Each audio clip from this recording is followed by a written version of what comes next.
What's up, everybody? It is Thursday, September 11th, 2025, and today, on a very sacred and somber anniversary for our nation, I'm going to be talking to a real-life hero. My name is Corey Evans, and I am not a rock star.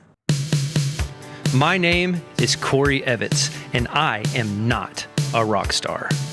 I am a caffeine junkie, licensed minivan operator, touring musician, and a proud American.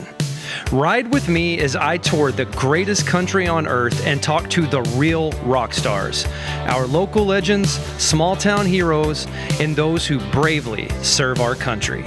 And even though I'm not a rock star, I do live a pretty rock and roll life. This is it. This is America. This is the Not a Rock Star podcast.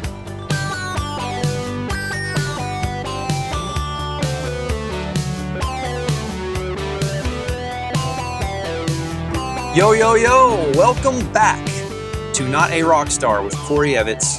I am your host, Corey Evans. Today we have a very special episode lined up for you guys. I'm going to be talking to Mr. Stan Diggs, and Stan has an incredible story. He spent 28 years in law enforcement, working as a state trooper in the state of Illinois, and he did all kinds of things while he was a state trooper. He served on a tech task force that specialized in bringing down organized crime. Stan also went deep undercover for 3 years, working in narcotics. He was also on a SWAT team and had to respond to standoffs and hostage situations. So he put his life on the line for many years to serve the public. He also had a lot of tragedy happen early in his life and was able to overcome that and even use that as inspiration to serve the public and help others. And now that we're talking about that, let me real quickly shift back to what day this is today. It is September 11th, and as I said at the top, this is a somber day for American citizens. All of us that can remember that day can remember the initial shock and the panic and the fear, but we can also remember September 12th. And we can remember the unity and the patriotism, because on September 10th, 2001, we had a country full of Republicans and Democrats and white folks and African Americans and Asian Americans and Hispanic Americans. We had people from all different socioeconomical backgrounds. We had folks from all different religions and faiths. But on September 12th, we were all just Americans. Many people sacrificed. On September 11th, many lives were lost. First responders, police officers, firefighters put their lives on the line. And not only did we lose some of our finest who served, but we lost innocent citizens who died in those planes. So, real quickly, let's just take a few moments to remember those that we lost. And let's also reflect on a time when the American people came together, put their differences aside, and we were all just Americans. Let's just take just a few moments here.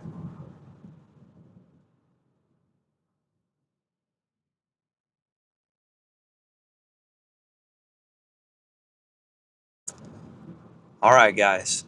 And as I always tell you, I love and appreciate all of you. I appreciate your support. I'm happy to be on this journey with you. Now, I have a lot of stuff coming up. I think today it would be appropriate, though, for me to save my schedule for the end of the episode. I want to go ahead and get into this discussion with a real-life hero. Without further ado, ladies and gentlemen, Mr. Stan Diggs. All right, well, why don't you introduce yourself to the fine people? I'm Stan Diggs. I'm also a candidate for the Williamson County Sheriff's Department. I live in Marion, Illinois. So Stan has been in law enforcement for a very long time. And this morning I had the thought that I'm going to have to really mind my P's and Q's today and do everything by the letter of the law because Stan's in here. So I've made sure I've not rolled through any of my stops, trying to obey the law today, Mr. Stan. Well, that's good, Corey. I've, like you said, I spent 28 years of my life with the Illinois State Police. Well, let's go back to the very beginning. And I have a lot of questions today about policing and your career. But let's go back to your upbringing, your childhood. Where did you grow up? And did your childhood have any effect on your desire to become a police officer? So for the most part, I grew up, born and raised in Chicago, inner city on the west side. And for the most part of my childhood life, it was a normal childhood life. We played basketball in the summer, baseball, football in the winter. We played hockey. And when I say we played hockey anywhere you can. Hockey was huge in the city of Chicago for kids. We'd play in the streets, the alleys, the park until we got ran out of there. So, that was our childhood. And it was fairly normal until I was 11 years old. What I remember then is coming home from school, my block being filled with Chicago police cars. This is when tragedy struck my life.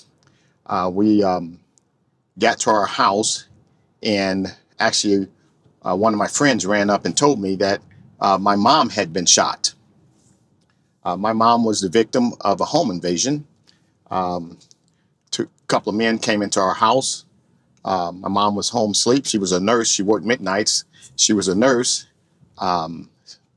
Woke her up. My mom was beaten and sexually assaulted by both of these men. My oldest sister came home and walked in on that. She came home early from school, and she fell victim to that also. She was beaten and ravagely sexually assaulted by these guys also. These men left my house, but not before shooting my mom and my sister. My sister survived and was able to identify them, and Chicago police officers were able to make an arrest and put these men in prison. My dad, who was a Korean War veteran, had a lot of demons when he came home. I remember my mom and dad fighting a lot, so my dad kind of wasn't in our life at the time, so he wasn't around. After my mom's death, we went to live with my mom's sister, my aunt, who had 7 kids of her own. I had 6 brothers and sisters. So one of my older sisters, not the one that was in the assault, but the next one became a law enforcement officer, city officer, when she got of age. She and I had a lot in common. We were both had the same mentality. So when I got of age, I became a law enforcement officer also. One of my cousins that I was living with, who was older than me, got into law enforcement. He got on with the state police. I applied for the Illinois State Police and the Chicago Police Department. The Illinois State Police called first. Their academy started sooner, so I became an Illinois State Trooper. So I want to go back to just, kind of that incident. Is that something that in your neighborhood or that part of town, did you grow up knowing of other people who had home invasions? Was there a lot of crime in that part of Chicago? Absolutely not. It was a normal neighborhood. Crimes like that, was back in the 70s. Those things, rarely happened. We had never heard of anything like that. We lived in a regular neighborhood. It was just a chance of circumstances. At the time, my mom had a small grocery store. She ran a small grocery store. It's kind of led up to that. Store caught fire. My mom got an insurance check, and instead of putting it back in the store and opening the store, she bought all new stuff for us at home. We all got new bunk beds. We got one of the first color TVs in our neighborhood. So it looked like we may have had money, which we really didn't. But to the criminal element, that's not really relevant. They think that there's something there to get. They're going to get it, and that's how that happened. It really was not a bad neighborhood. It was a pretty good neighborhood. Wow. Now, back then, things were obviously different than they are now. If that happened now, there would be services to help children. There would be like social workers and counselors. Did anybody help you? Because you were very young. Did you say 11 years old? Yes, good question, Corey. You're exactly right. Those services weren't around. No, there were no services. There was nothing. I guess society was not at that point where, when tragedy hits, those people need counseling. There was never a talk of that. Really, you've never even heard of anyone going to a counselor. That's something you saw on TV. Mm. So your sister decides she's going to get into law enforcement, and then you eventually the same. How old were you when you made that decision? Was there a recruiter that came to your school or somebody that you knew personally that recruited you? What did that look like? It's a good question. I turned 21, and I knew then that I wanted to be someone that made a difference. I wanted to be more of a protector. I felt that that was just something that I should do. My sister felt the same way. I was recruited by the state police by that first cousin of mine. He, had gotten on with the state police. He was about 6 years older than I, and at that point, he was a recruiter for the Illinois State Police.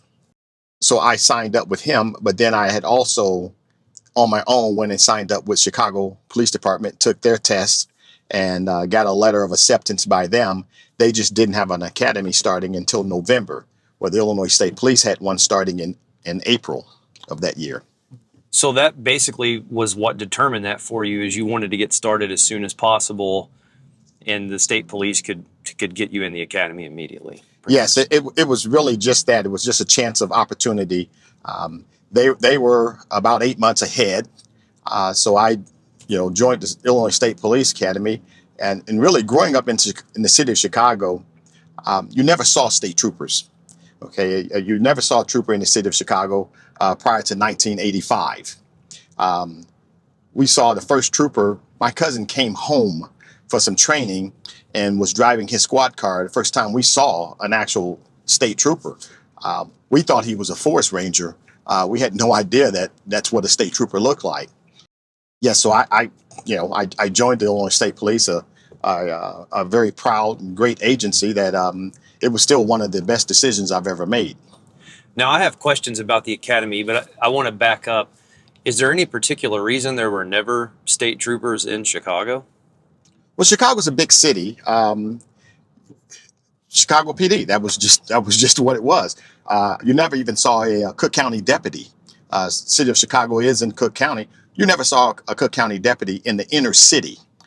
This was the inner city. The state police just did not come into the inner city. They patrolled the suburbs and the outer areas. And I was, I'm from Chicago. I really never left the city other than on a trip. That's interesting. Do you know if there was any animosity or like competition or maybe lack of cooperation between the city cops and the county police, or the city and the state? I will tell you this. The first time I went back to Chicago in uniform, I can remember being in a precinct, a Chicago precinct, doing some paperwork. And you know how you're doing something, someone's looking at you. I remember looking up, because at the time you wrote your reports, back ink pen paper. You wrote your reports, and I remember looking up and I saw these two Chicago cops staring at me. So of course I go back to writing my report, but you still feel someone looking at you. So I look up again and these guys are staring at me, and I said, "What?" And they said, "We were just wondering, what are you?" Like, I don't know. What are you? I don't know. I said, "I don't know, African American? What do you mean?" And they said, what are you? I said, "What do you mean? That uniform, what are you?" And these were Chicago cops. These were veteran cops. They had never seen state troopers either. There were no state police in the city of Chicago prior to 1985. That was back then. At the time, the mayor of Chicago, Harold Washington, and the then governor, Jim Thompson, forged a deal to put troopers in the city so that the city can put lottery machines out at O'Hare Airport. It's Chicago O'Hare Airport, but it's actually outside of the city of Chicago. That transition changed the dynamics of policing in the city of Chicago. The city of Chicago were now getting the Illinois State Police. Back during that time, the Illinois State Police had all red lights. And it seems weird, but that's just what they were. They had all red lights, where the city of Chicago had all blue lights. Mm. So when troopers wanted to try to stop someone, they wouldn't stop. They would just move over, which then you moved over. They'd move over to the next lane, then you'd move over to the next lane. It became a game of Frogger where you're just changing lanes to get behind them. You're trying to pull them over, and they think that they're trying to get out of your way. So the citizens weren't even used to seeing red lights. Correct. That was weird. It was just that. So 1986, the state police goes to red and blue lights so that people knew that we were emergency personnel and we were the police. And when we put our lights on, you do have to pull over, because even when you got someone pulled over, they ask you, what are you doing? You're the fire department. Oh, wow. Because Chicago Fire Department had all red lights. That is fascinating, because I've never known a time where you didn't just see red and blue lights on any type of police officer's car. Wow. So I'm dating myself with that little story. The academy, I've always wondered this. What types of things do you have to do? I mean, I'm assuming there's like a written component. You have to read, rules and regulations. There's a physical component. You have to pass physical tests. What did that look like when you went through the academy, and are there any differences that you're aware of now to that process? So then the academy was basically like boot camp, only longer. Okay, you got up in the morning, you went and ran. Every morning was that. You get up for a morning run, you come in, you shower, you go eat breakfast, then you go back out and you march to cadence. Then you go back into the academy, class work. Then you go out to the range. This was where I had never held or fired a handgun or a gun in my life. Born in the city of Chicago, you don't have guns. So I'd never fired a gun. I'd never held a gun. I'd seen guns, only because you see Chicago police officers with them, but I'd never touched or held a gun prior to the Illinois State Police. So you go out to the range, you shoot, and you come back to the academy, classroom, then you go to the gym for PT, go back to the classroom for classwork, eat dinner, classwork, go to bed, get up in the morning, basically wash, rinse, repeat, and do all of those things over again. At the time, it was 16 weeks. Wow. Shortly after I got out, they extended that because we were in class for so many hours of the day, so that they weren't working you for 15 hours. They extended the academy now to 26 weeks, which is 6 months. So the changes now is they've shortened the academy, but now it's back to 16 weeks, which is what you need. We, Illinois State Policemen, we spend more time on criminal law and traffic laws than local police officers in the academy, where local police officers go through a 12-week program. We go through a 26-week program to get more in depth. We cover more trucking laws, where local officers don't cover a lot of trucking laws. Now, firing a gun for the first time, what was the learning curve like? And at the end of your 16 weeks, did you feel like you were a good shot, you were accurate, you felt very comfortable with your weapon? Did it take you like a month to get comfortable? Did they teach you stand like this, aim this way? How did you become proficient at a firearm? If there was a camera on me doing firearms training, it would have been a comedy show. I was a horrible shot. I knew nothing about what I was doing. We had excellent shooters for instructors. Those guys can almost flip up a quarter and hit it in the air. They were excellent shots. Back then, we were carrying the Smith & Wesson 439. It was a single stack, 8-shot. And these guys would have 3 magazines, and they can fire those magazines, change magazines, and you never heard a pause. Me shooting, I was horrible at it, of course. I had to go back on Sundays early for remedial training, firearms training. Again, we had, our instructors were excellent shots. They weren't the best teachers. They should have concentrated more, now that I know more, they should have concentrated more on teaching us how to use our front and rear sights. Once I learned that, I became pretty efficient, and I was able to pass the shooting. But if If you didn't qualify at the time, it was a score of 350 out of 500. If you didn't qualify with that, they flunked you out of the class. And there were several cadets that they were there for their second and third time because they had flunked out because of shooting. If you can't qualify, they send you home. And you have to reapply and go through the complete process over again. And we had several guys there. And during my class, I remember driving the bus back. There were 9 of us that had to go back for that last test. If you didn't qualify, you were done. What I remember about that day is it was a very somber drive back to the academy from the range, because there were 4 people on there that did not qualify, and you knew 4 of your classmates were going to be sent home as soon as you parked that bus and went back inside the building. Oh, man. There was no time for celebrating. I was lucky enough that I qualified. It wasn't until I got into the district, when I was sent to my first district, that we had a captain that was he was pro-military, and he made us spend extra time down at the range to get more proficient with my firearm, which in turn was very good for me.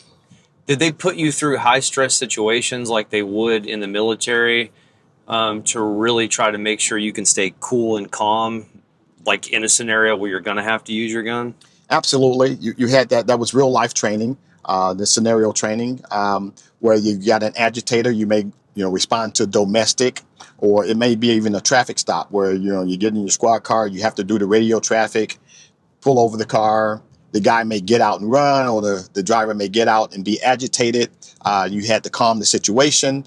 Basically, it was training you to be able to respond and to adjust up or down with more aggression or less aggression toward what you were meeting, depending on what that person was doing. So there was a lot of that, because this was a whole new world. Although I grew up in a big city, a major city, and had some tragedy in my life. My life wasn't around as a young adult dealing with domestics as a job. So you had to be trained to do that, and that's why people go through the police academy. That's huge. That a lot of the calls you take are domestic calls, and a lot of times at domestic calls, people aren't cooperating. They don't want you there. Okay, you can tell someone to do something, and they may tell you no, and you've got to adjust for that. Did they give you a script, like always start with these phrases or look for these things, but then if things escalate, is there like a script you're working off of to try to avoid having to use force? Well, part of the training is introducing yourself. So when you go into a place, just because someone sees you in a uniform and you're police, you still need to identify yourself. That's part of state law. You need to let them know that you are a police officer and that you're there to help. So yes, it's kind of scripted in that your training, all your training is toward a script that, because of this, you take this step. Okay, and if this happens, then you go to this level.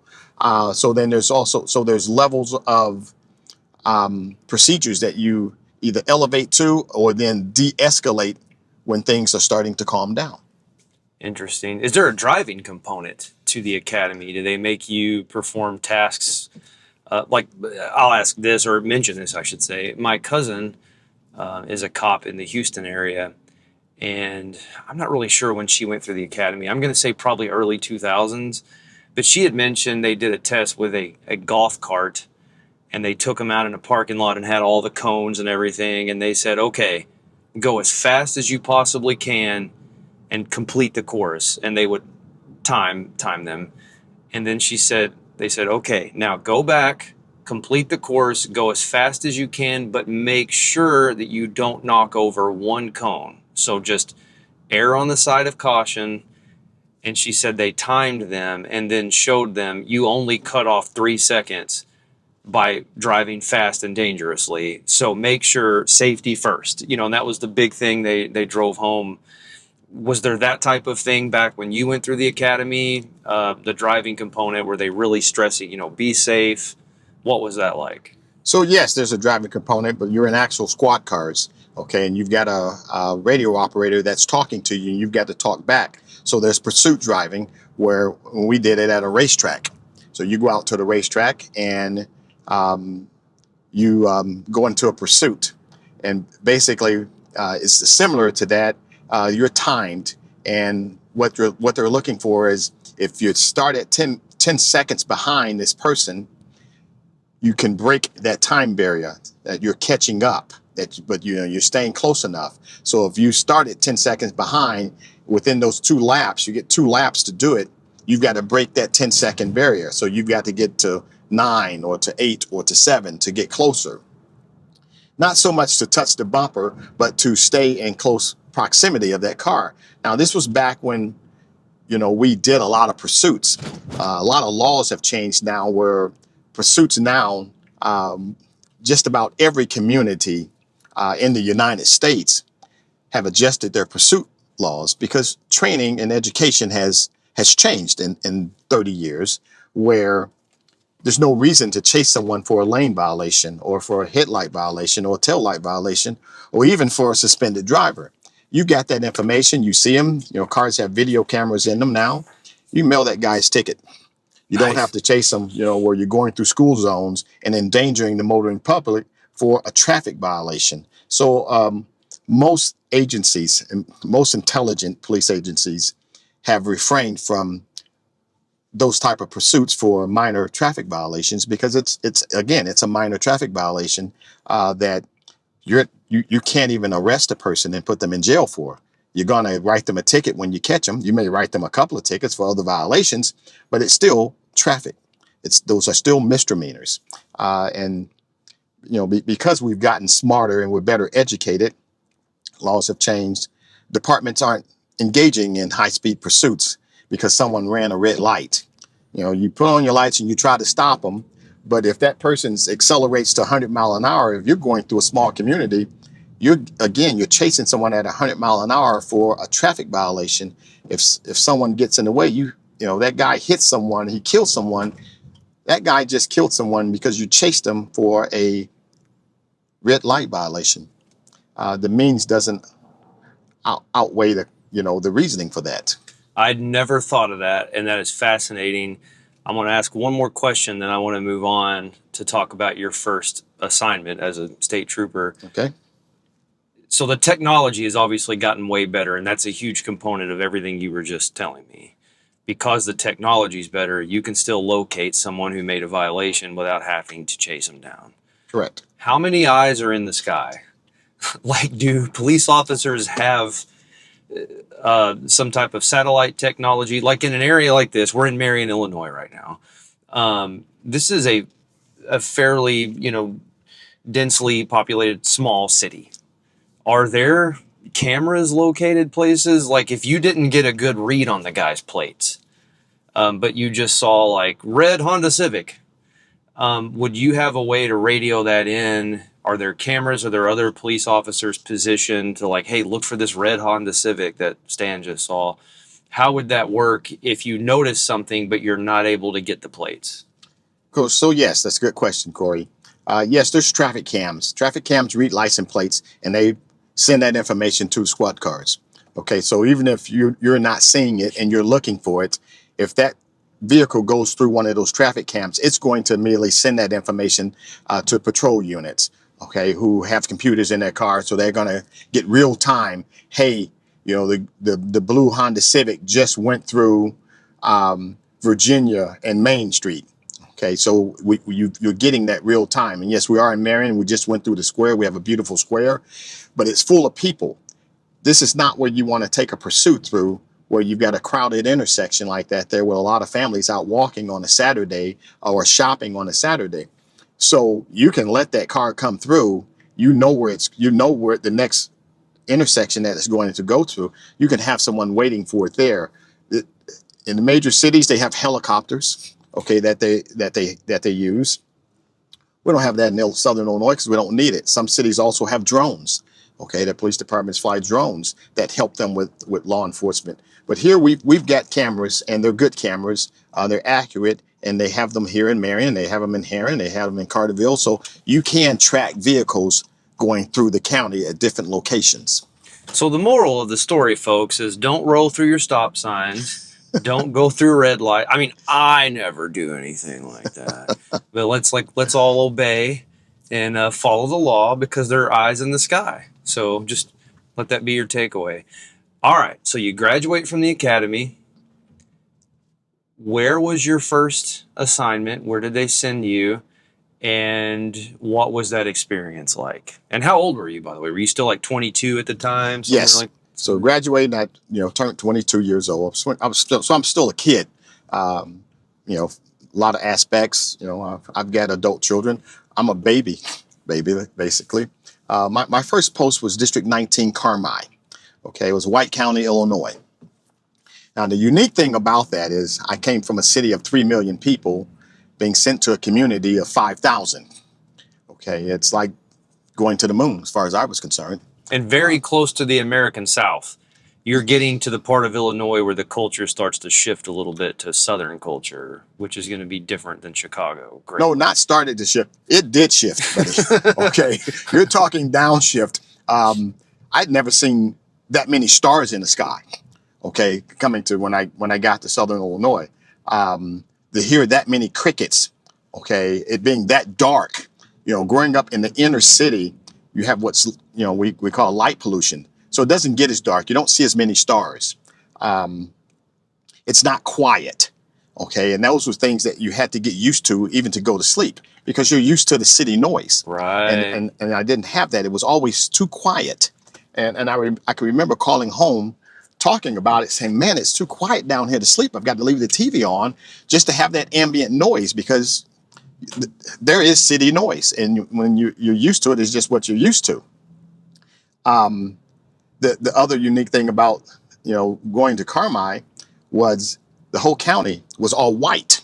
So the county's named White County. And there's nothing but white people in White County. Absolutely. Amazing. Now, to me, I grew up in the city of Chicago. You've got white people, black people, Asian people. You have it's a melting pot. But it was as big of a change for the people in Southern Illinois as it was for me. I was the first black trooper in that district. And in that community, I was the first black police officer that they'd ever seen.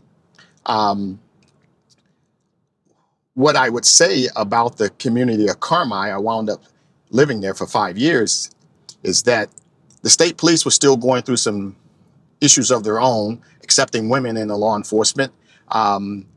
Several years before that, the state police was sued by the federal government because of their hiring practices of black people. So, you've got a southern district that's not used to black troopers either. What I tell people about living in Carmi and in the community of Carmi was the people in Carmi treated me better than the Illinois State Police did. They embraced me, but there were times where I can remember one day being in the grocery store. I had a lady in front of me with her kid in the cart, and she's putting her stuff on the counter to be paid for.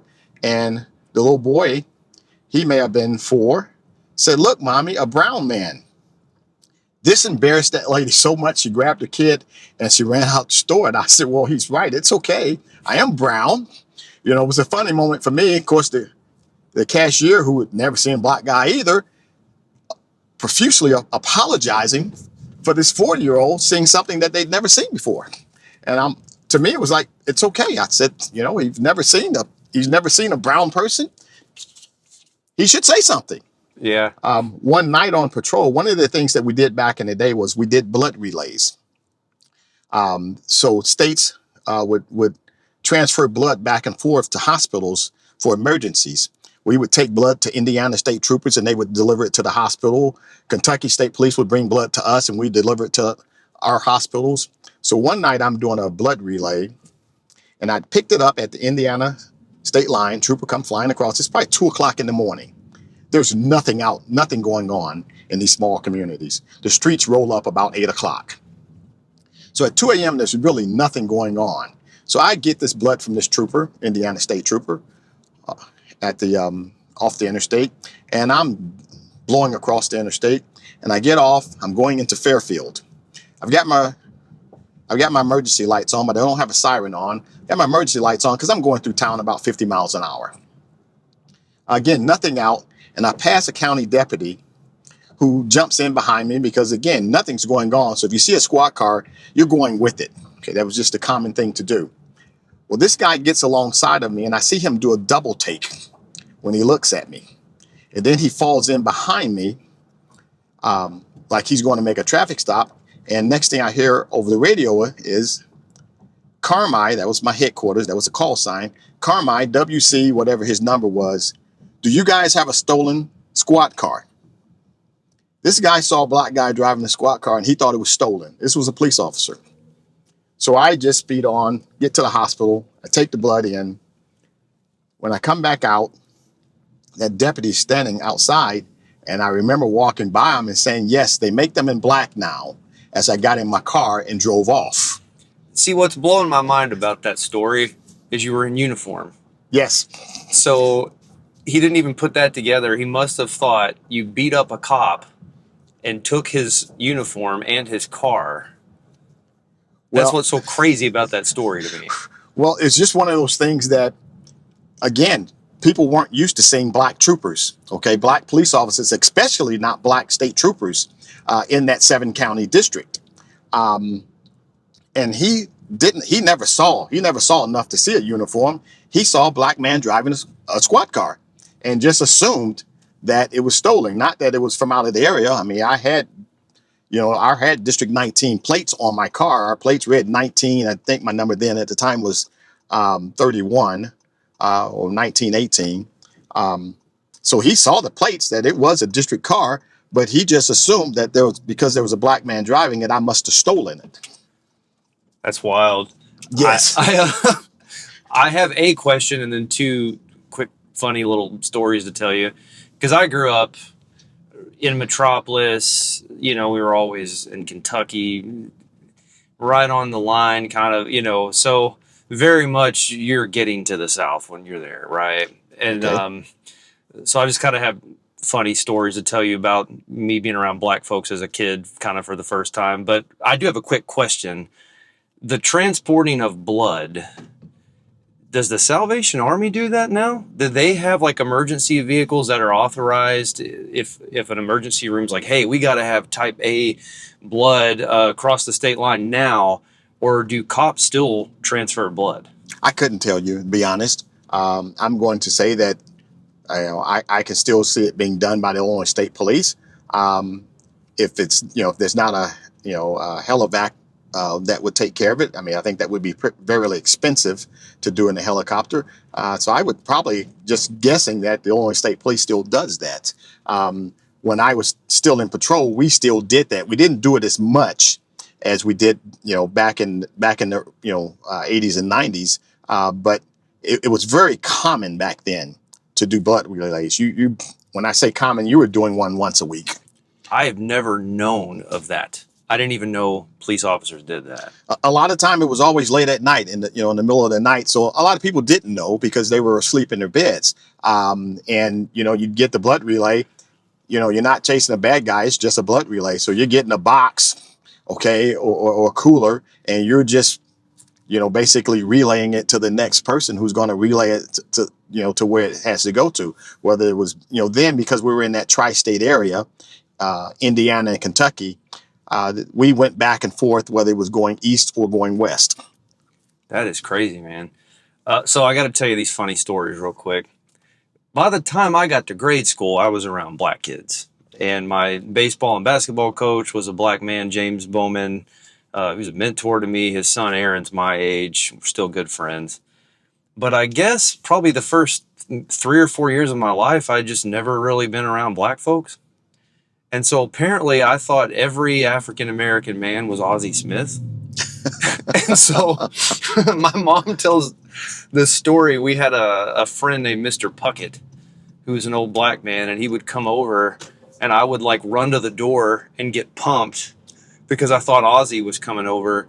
But even now I'm like, how dumb of a kid was I? Because this guy was probably like 70 years old. So like, how did I not realize that this is an old man? It can't be Ozzie.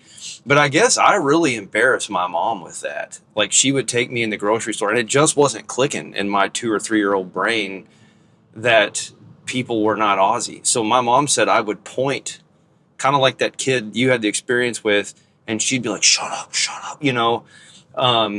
There's that. And then you had mentioned that the little kid called you brown. You know, when people refer to white and black folks as white and black, that's not really helping anybody because we're not actually white and black. I don't know what you would call me, but you know, folks of color are brown. So I didn't put that together until I was like in the first grade, and we had Black History Month, and we were coloring pictures of like great African Americans, and I picked Jackie Robinson, and so I just took the black crayon, and I was like, wait a minute, this is messed up. And then I noticed the other kids were using brown. I'm like, oh, I'm such a dummy, you know. Why do we call white and black people white and black? But anyways, those are my two little anecdotes. You know, the flip side of that is, you know, so I grew up in the city of Chicago, and for some parts, when you know where we lived with my mom, we were in a culturally rich area where you had black, white, Hispanic. But when we went to live with my aunt, it was an all black area. I went to an all black high school. We had one white girl that went to our school, but my high school, literally 99.9% of it was all black. Okay, this one white girl, she was the only white girl. So that can, just depending on where you're growing up at, that could be either way. You know, you had communities up there that were all Hispanic. Everyone at that school was Hispanic. They may have one black person or one white person in that school, but that whole community could be Hispanic. Then you had your culturally more diverse areas where you had communities, where the high school might be, mixed with everything, mixed with Asian people, Hispanic people, white people, black people. So it's very common growing up in the city of Chicago or growing up in major cities where you could be culturally in just, your community, and that's all you see unless you're taken somewhere else. It's just in the South, it's bigger areas that may, be consistent with that. I always think that's kind of wild, like in Southern Illinois. So Metropolis is like 90-something% white. But like I said, by the time I got to school, I was actually around different boys and girls, and just kind of grew up. That was kind of normal, But I always found it wild, like an area like Cairo, those counties have a lot of African Americans, but then you can go over like 2 or 3 counties and there's no African, like Polk County, Illinois, where my mom and dad are from. I always found that to be very just interesting, and I'm sure there's historical stuff that I could, learn. But so did the people in Carmi, I mean, did they accept you, or did they become friendly with you? Did you fit into the community? Like I said, the people at Carmi, when I talk about Carmi, the people there embraced me. Okay, and when I said they treated me better than Illinois State Police was going through a transition at the time. Yes, I had great friends on the Illinois State Police, and some never saw my skin color. But you had some, and there were command officers and other troopers that's all they saw. Where yes, the people in Carmi saw that, but the people in Carmi embraced me. There was times I'd come home and there's a basket of food or at my door that someone left me. I could be in a diner, because I was single and young. I didn't cook a lot. We didn't have a Taco Bell. So you'd go to the diner a lot, and people would come up to me and introduce themselves. Sir, you write me a trooper. You wrote me a ticket the other day, and I was wrong, and I appreciate you correcting me. Thank you for doing your job. And then I find out that person paid for my meal. Wow. When it's time to go. So, wonderful experiences in Carmi. And yes, I arrested a lot of people. I wrote a lot of tickets there because that's what I was paid to do at the time, was to enforce the laws. So, you would arrest people, take them to jail if that's what, it called for. But then you're also going to ball games, you're going to the grocery store, you're hanging out. I was a Carmi bulldog for a regular person, when I lived there. So how long were you there, and then what was your next assignment? So I spent about 5 years in Carmi, but prior to leaving Carmi, I went to investigations. I went to narcotics. Okay, they thought, well, hey, we got this young guy. Let's stick him in narcotics, see if he can buy drugs. Well, I was an inner city kid, street smart. Okay, I can fit in. I could change my mentality or change my appearance, and you never thought that I was the police because I did grow up in the inner city. So I was, city smart, street smart. So I went deep undercover for the Illinois State Police, buying narcotics, posing as a drug dealer. I got really, really good at it, apparently. So I went deep undercover, and where normally you stay undercover for about 18 months, I spent 3 years because crack cocaine had came on the scene, and crack cocaine hit America. It hit mainstream America right in the mouth. Crack was very addictive. You can hit a crack pipe one time and you're high. It was cheap, and it was a very, very quick high that didn't last, so you wanted more.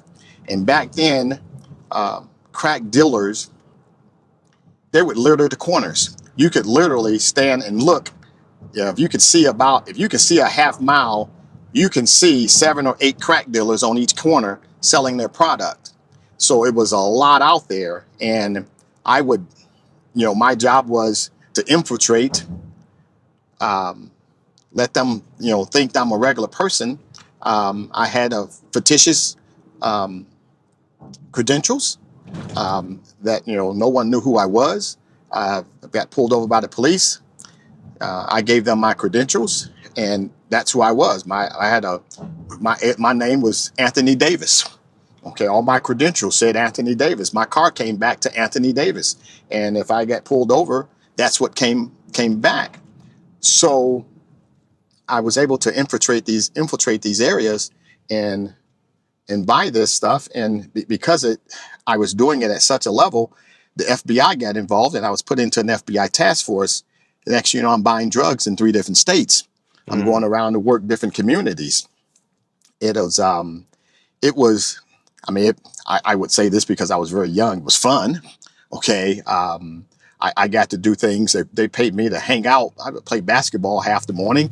Okay. And then go buy dope in the afternoon. In one sense, it's a downside, but one of the highlights of it was sometimes I got pulled over by police officers, and sometimes they weren't good police officers. I would get pulled over and I get shook down. Bad cops would stop me for, no real reason. It wasn't a traffic violation, and they would take my drugs or take my money or both. Okay. So that we'd find out, oh, we got a bad cop. And I would, of course you let them take it. And then, I always had handlers that would, stay with me, follow me or whatever. I had, hand signals that I would get them to, stay back or, hey, come help me. But normally if it was something like that, just stay back, let it play out. This guy's going to take my money and drugs, let him take it. My instructions were at the time, if you have to go to jail, go to jail. Don't blow your cover. And sometimes we would run into bad cops, and unfortunately, they would break the law by taking my money or taking my drugs. That's a part of law enforcement or part of society where 99.9% of the police officers are good police officers, are hardworking police officers. They're everyday people, but you've got that percent out there that are bad. And these guys that were doing that, they were bad people. They literally did, steal my drugs or steal the government funds that I was using. I would just pass that information on and just move on and let our general investigations or our public integrity units, they would deal with those officers. That wasn't my job. It's like, hey, get robbed by the police. And they would take that and they would move on. And I really never even followed that to see how those things turned out. I stayed doing that. But I did that, and then I had a daughter, and my daughter was, she was still a small child, but she was getting older, and I can remember me not wanting her to see this as her father. So then I put in to leave narcotics and go back to patrol, just because I wanted my daughters to see a different image. And sometimes you can become what you're doing. I looked like a drug dealer. I looked like a hood rat. Okay, and although I was doing good work getting drug dealers off the street, it was more personal for me to stop doing that because I was starting a young family, and my daughter was going to get to a point where this is what she's going to see, and I didn't want that. So I did leave investigations and went back to patrol. So I have several questions. First, your handlers. Are these guys, like, if you went out and shot hoops, are they parked like a half a block away in a car just kind of watching you? I mean, do they follow you around every morning when you leave the house? Do they meet up? I mean, probably not physically meet up with you, but are they like a block away kind of watching where you're going? They literally just follow you everywhere? For the most part, that was their job. Wow. We would meet, work out a game plan. Hey, this is what I'm gonna do. I'm gonna go hang out. They didn't have to sit and watch me come and go into the area to check on me from time to time. One, I can handle myself, and I can, for the most part, I'm fitting in, and it's okay to be around, other guys that, they're selling drugs, but they're just hanging out. It was okay to do that. So I didn't need them to sit on me, just be in an area where they could respond. I never felt that I needed to wear a panic button so that if I hit a panic button, they'd come running. From time to time, I might have a bag or a backpack or something that I might have a panic button in it, along with my, service weapon. But normally, no, I just would go into the area and just hang out, whether it's playing basketball or sitting around, drinking a beer with guys, because we're just kind of hanging out. Maybe waiting on the drugs to get there. Sometimes drugs was being cooked and then brought, a main dealer would bring it and he'd hand it out to people, and now they've got drugs to sell. Okay, so now, you drugs hit the area, so now it's time to start buying. So until then, you just kind of hang out, and there was really no reason for them to be sitting watching me. That just stay in the area, and if you hear police call, respond to see what it is, especially if it's in the area where I was. So it was kind of that. I didn't need them to watch me, but then when I went into action, they knew to be there. If I was hitting drug dealers, going up buying from them, if they could watch, they could watch. But really, they just needed to be able to physically see me half mile away or a couple of blocks away if they needed to. I had hand signals and hand signs that if things weren't going well, for them to get closer, I would do something with my arms, okay, whether I put them on my hips, or I took my hat off and rubbed my head a couple of times, might be, hey, get a little closer because this is getting kind of sticky.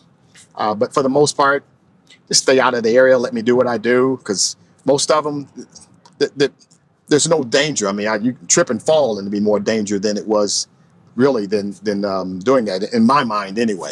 Like just hanging out shooting pool is not really dangerous, right? No, yeah, that makes sense. So I know I smirked when you said you were Anthony Davis. You had told me that off camera. Anthony Davis is like the best Kentucky basketball player, ever. So I'm a huge Kentucky fan. So that's funny. But at the time, that guy didn't exist, because now that'd be kind of like saying, hi, I'm LeBron James. You wouldn't be able to use the name Anthony Davis now. But did Anthony have a backstory? Did you just kind of roll with part of your own personal story? Was Anthony from Chicago? Did you create like this whole story of like, yeah, I'm from Chicago? I mean, was there a lot of overlap between Anthony and Stan? So yes, there was some. Yes, Anthony was from Chicago. I was from the West Side, because when you're around people and they don't know you, man, where you from? I'm from the city. Okay, and I can relate to that. And if I got probes, I can talk about the city. I can talk about the city all day long in my sleep. So it was natural to just take Anthony Davis, the name, and leave everything else the same. I'm from Chicago. I went to this high school. I went to this grade school. Because you had people from Chicago, in Cairo or Carbondale or down in Paducah, okay, because I went down to Paducah to buy drugs, Evansville, Indiana. You had people from the city there. So it was easy. It was an easy transition to just say, take a name, keep everything else the same. And that's what, the state police and the FBI, hey, keep it as natural as possible so you don't have to think about it.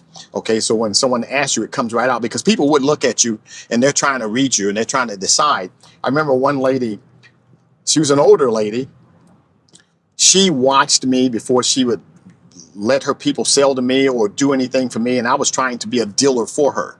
Okay, so I would be a dealer for her, and to try to get her to, front me, hey, 10, 20 rocks, and I'd go sell them. Really, I'm selling them to the state police, okay, or to the FBI. I'm not selling them on the street, but she thought I was. But she really would study me and pick me up and down and ask, watch how you dressed and how you moved.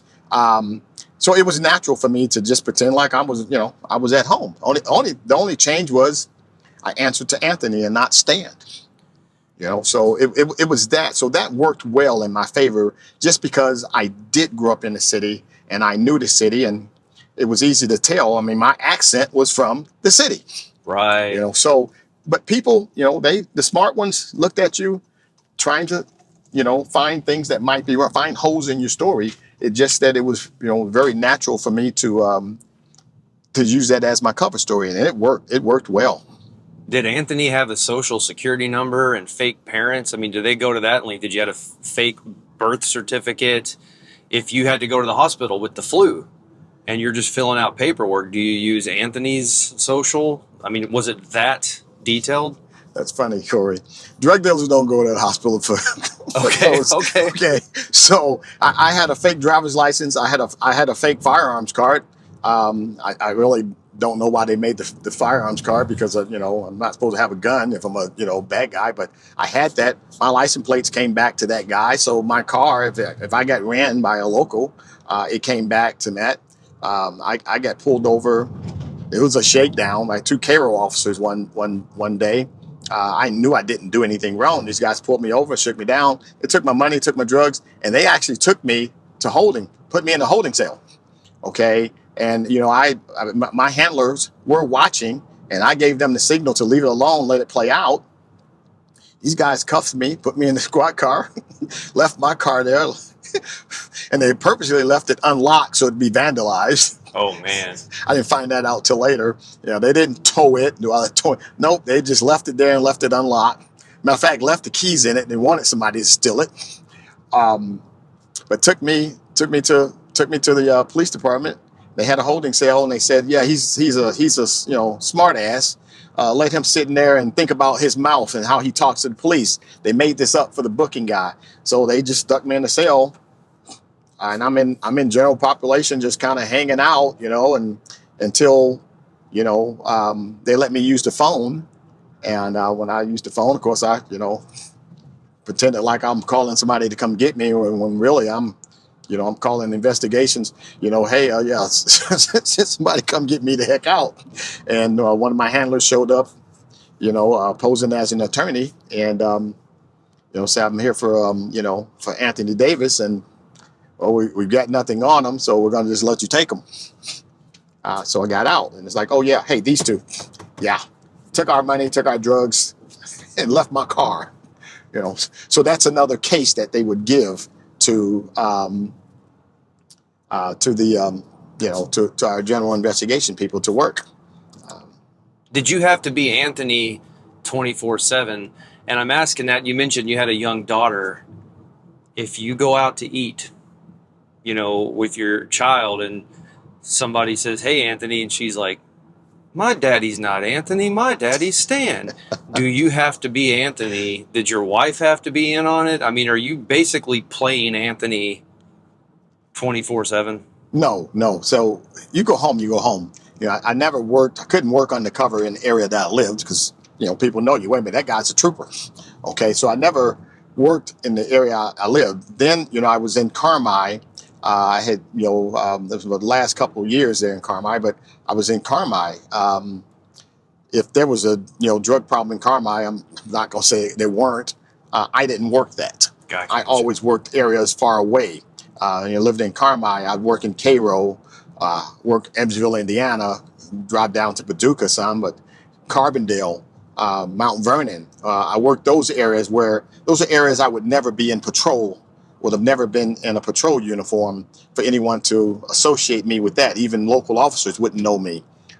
Troopers, if I didn't go to the academy or didn't work with them, they didn't know who I was. So even if an Illinois State trooper pulled me over, if he didn't know me, I just gave him the credentials because that was my, those basically were my marching orders.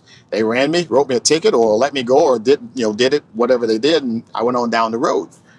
So you played the role while you were there, but when you got off, no, I didn't, have a scummy place. The Illinois State Police did get me an apartment in the projects down in Cairo one year, and I said, no, I'm not staying in that place. They said, well, we got you an apartment down there. We want you to stay there. Yeah, that never happened. Okay. They didn't understand. Once you get that place, they said, well, we outfitted. They put a TV in there. They put a couch in there.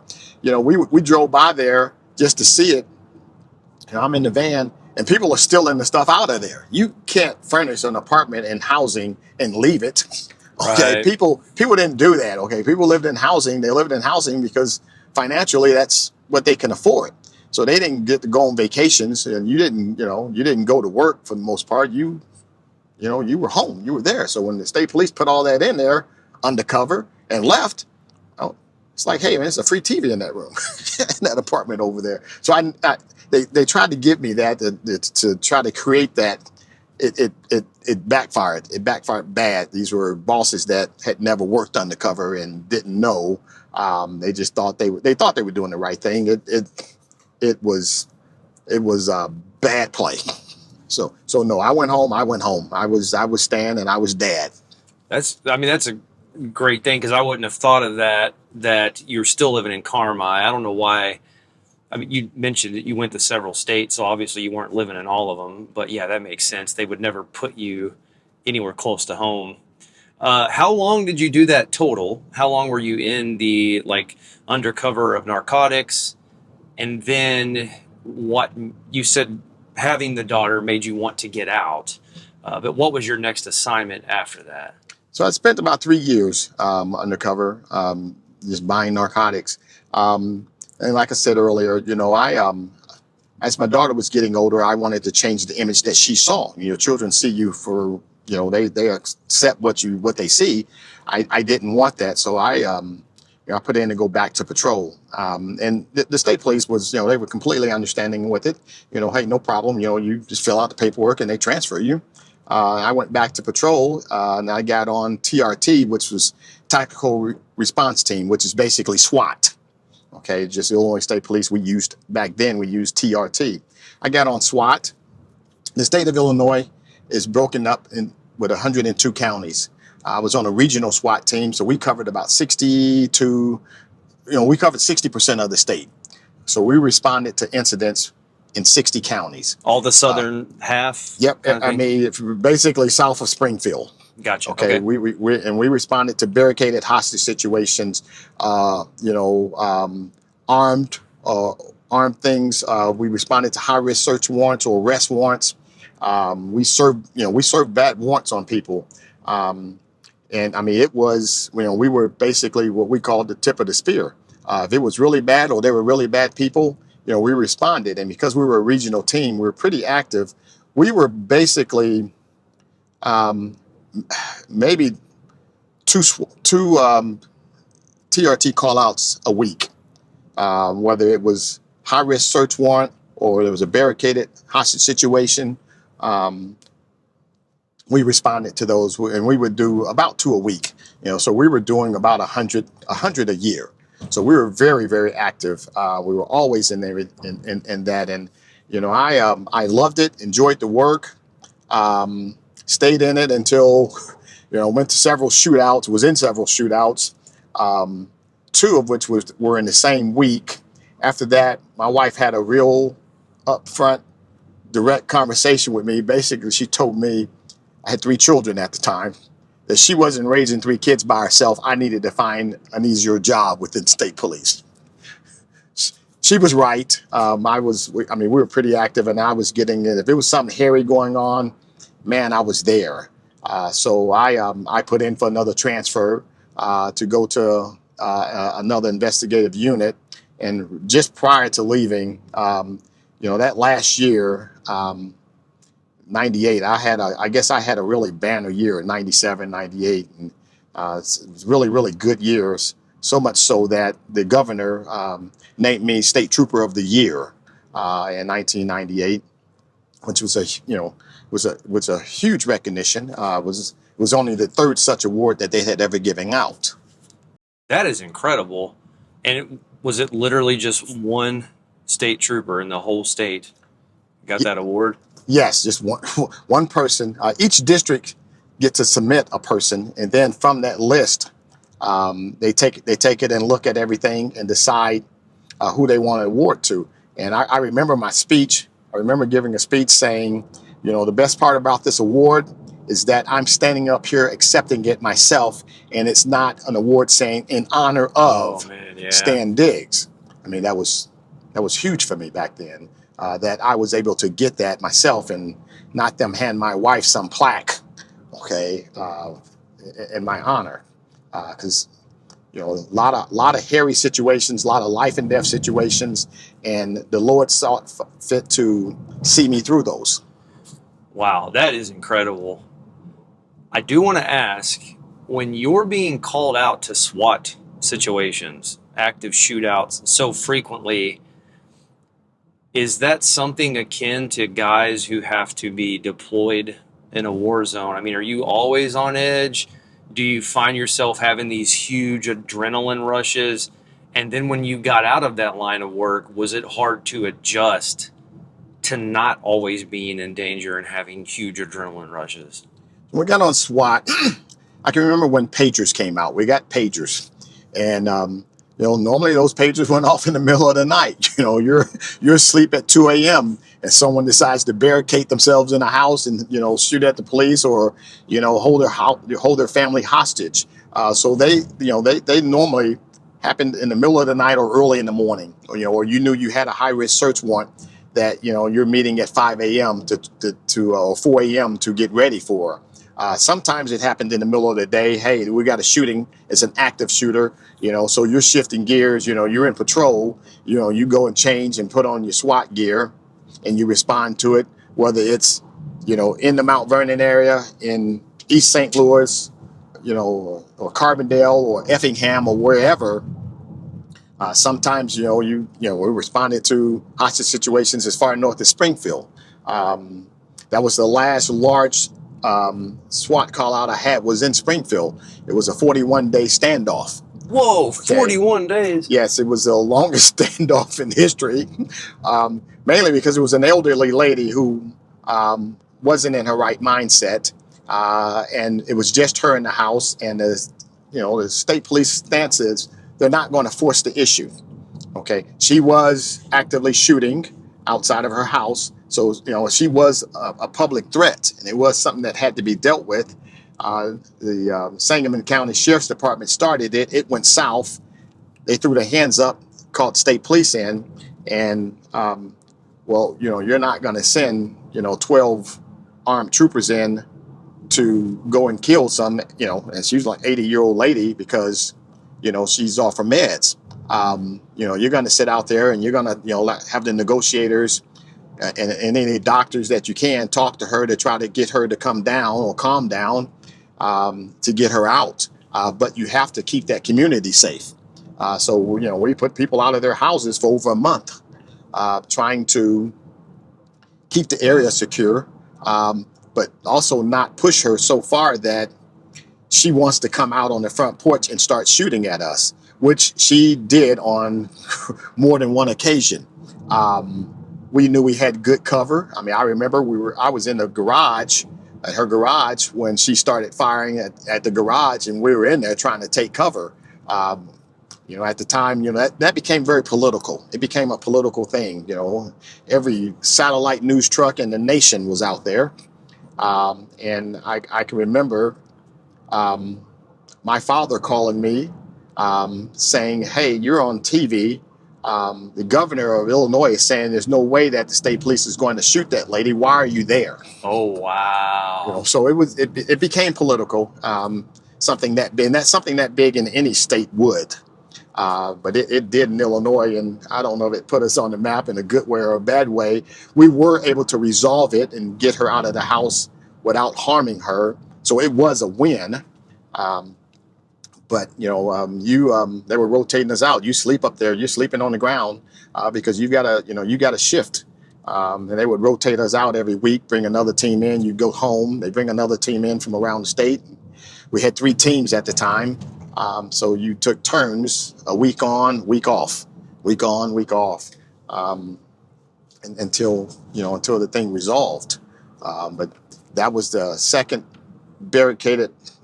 armed barricaded situation I had been to in a row, and that was when my wife decided, yes, you've got to find a better job within the state police. I know there are easier jobs, and you just need to do that for us. So that was around 98? Yes. And is that when the standoff happened? 97. It was we nicknamed it Ruby Ridge. See, that's what I was going to say. That's probably what was in the governor's head, because that had happened, and then the Waco thing had happened. So he's probably thinking, man, if I have another one of these on my hands, there's no way I'm getting reelected. Yeah, it was 97. Yeah, that it was very political. Matter of fact, that sheriff did not get reelected in that county because that initiated with them. They kind of dropped the ball on it, and it was the actual sheriff that went to the house, and it went south real quick. Sometimes you address things and you follow it by the book. Not that he did anything wrong per se. He may have been following their instructions by the book, and it just didn't turn out well. Sometimes it's just dumb luck or bad luck. Went there to take her guns because her family said that she wasn't in her right mind and did not need to have weapons in the house. That's something that maybe the family itself should have gotten that weapon away from her when she wasn't holding it. But instead, they called and the sheriff department showed up. And most people, when the police show up and say, we want to take your guns, most people are going to say, good luck, buddy. That's personal to them. It's like taking their children. Most people aren't going to give you their guns. They want to keep their guns. And she was no different. She did live kind of in a rural area, but it was a rural residential area where there were several homes in that rural setting. Kind of like a small subdivision that wasn't in the city, but it was right on the skirt of town. That is wild. It was. I do have a few questions. I mean, was she alone? Because when she was asleep, would it have been possible to get her now? We know she's asleep. Or was she so well barricaded that just wasn't possible? And then how much ammunition did you guys find when you eventually got in there and got her out? It wasn't an enormous amount of ammunition. It was just a loaded gun with a couple of boxes, a couple of shotgun shells, and it was basically what people call a house gun. It was a shotgun, and she kept her doors and windows locked. And it was an older home that had the outer metal windows, which is horrible trying to sneak in. We did put hot mics in the house. They drilled in the house, dropped hot mics, and dropped cameras to try to watch where she was. This was Tech Services, the unit I wound up going into when I finally did leave patrol and the SWAT team. I went into what's commonly referred to as the Technical Investigations Unit. Okay, and it's a unit within the state police. There were only 2 such full-time units in the United States at the time, and Illinois was one of them. They would go in and they would put hot microphones in there, made her phone where only she can call us. So we can, the negotiators can talk to her. That we would, try to put cameras in there so that they can try to see where she was. Excuse me. But it was one of those deals where, no, we couldn't sneak in the house. There was no way of sneaking in the house, and there was several attempts where we tried. Tech Service would, would pick the locks, but the door would make noise. So something like that. There normally. We're going to rush that door, under normal circumstances to get in. You're going to have SWAT hit that door, and they're going to hit it rapidly and fast. We're going to flashbang the house to disorient it.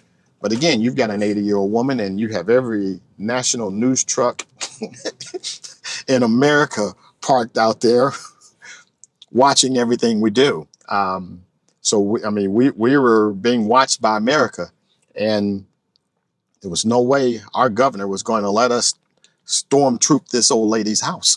And I realize we probably have some younger listeners that don't know what we're referring to when Stan said Ruby Ridge. There was a very famous standoff,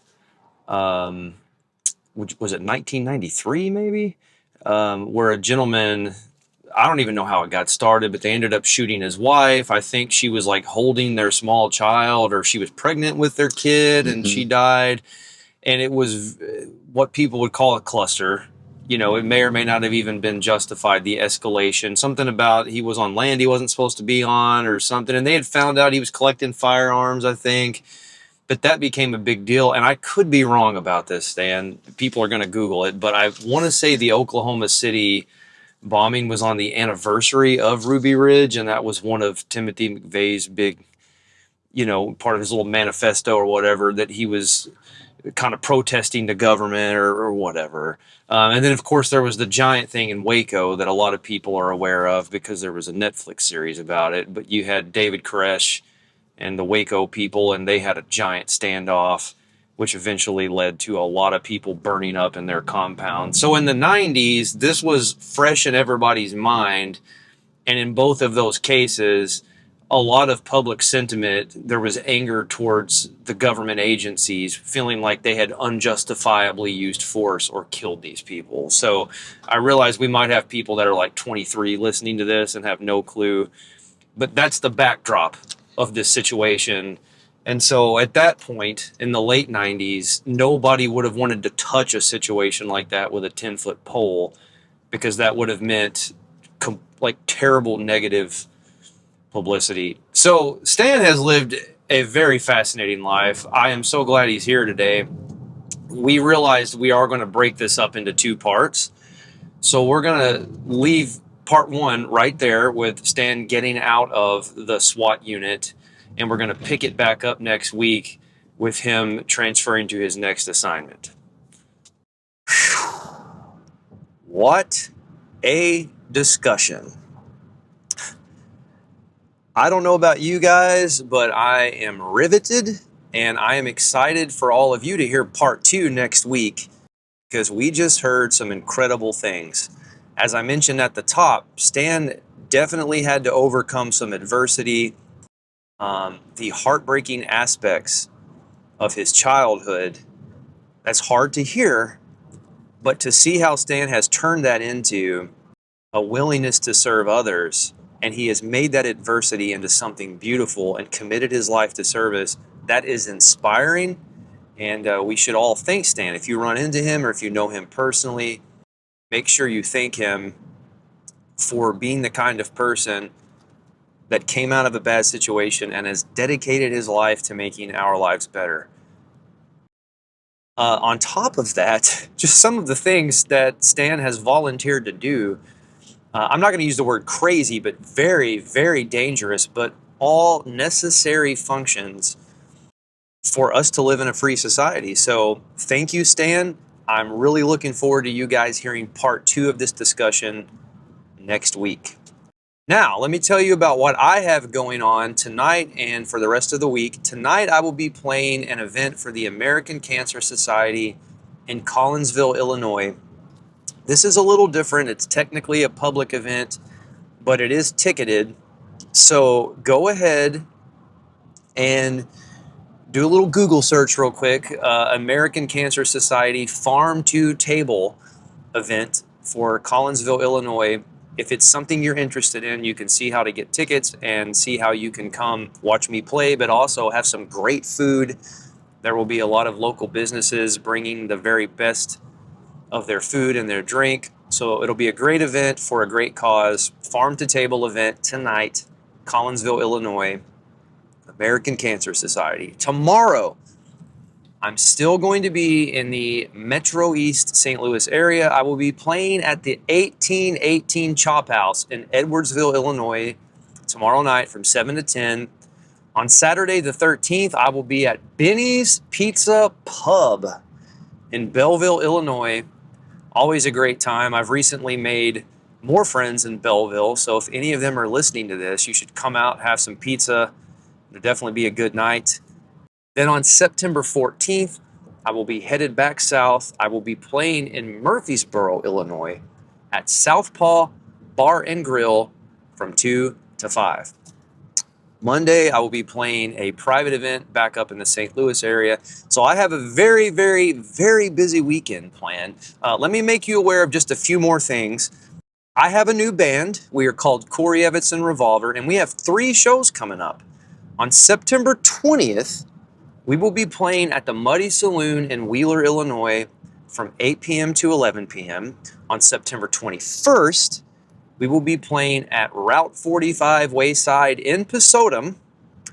And then on September 26th, we're going to be playing the granddaddy of them all, Barbecue on the River in Paducah, Kentucky from 8:30 to 10. That's kind of like our Super Bowl and only our 3rd show. So we're really a little anxious, but very, very excited for that. So make sure you come out and support us. And remember, on September 29th, we are going to be having another Empower Paducah event at Paducah Beer Works. Now, I'm not playing that event, but I'm definitely going to attend and volunteer my time because Empower Paducah happens once a month, the last Monday of every month. We always have 2 great artists. There will be a $10 cover charge. Half of that money will go to help a local veteran, and the other half will go to help children in Paducah. So, Empower Paducah, September 29th. You don't want to miss that either. 7 o'clock to 9 o'clock. Doors open at 6:30, and that is at Paducah Beer Works. And finally, my sponsors for today. First is House to Home Realty in Southern Illinois. Miss Celia Robertson, she is the owner of that company, and I always have great things to say about Celia. First and foremost, in this context, she runs a great company. So make sure you support her, and if you need any help finding your new home or selling your home, call House to Home Realty in Southern Illinois. But I also brag on Celia because of all the work she does for veterans. In fact, she is our veteran liaison for all of the Empower Paducah stuff. And as you guys know, I also have merchandise that I sell, and we donate a portion of that to veterans. And Celia is making sure that that money also gets to where it needs to go. So I think a lot of Celia, but I also owe Celia for introducing me to Stan Diggs.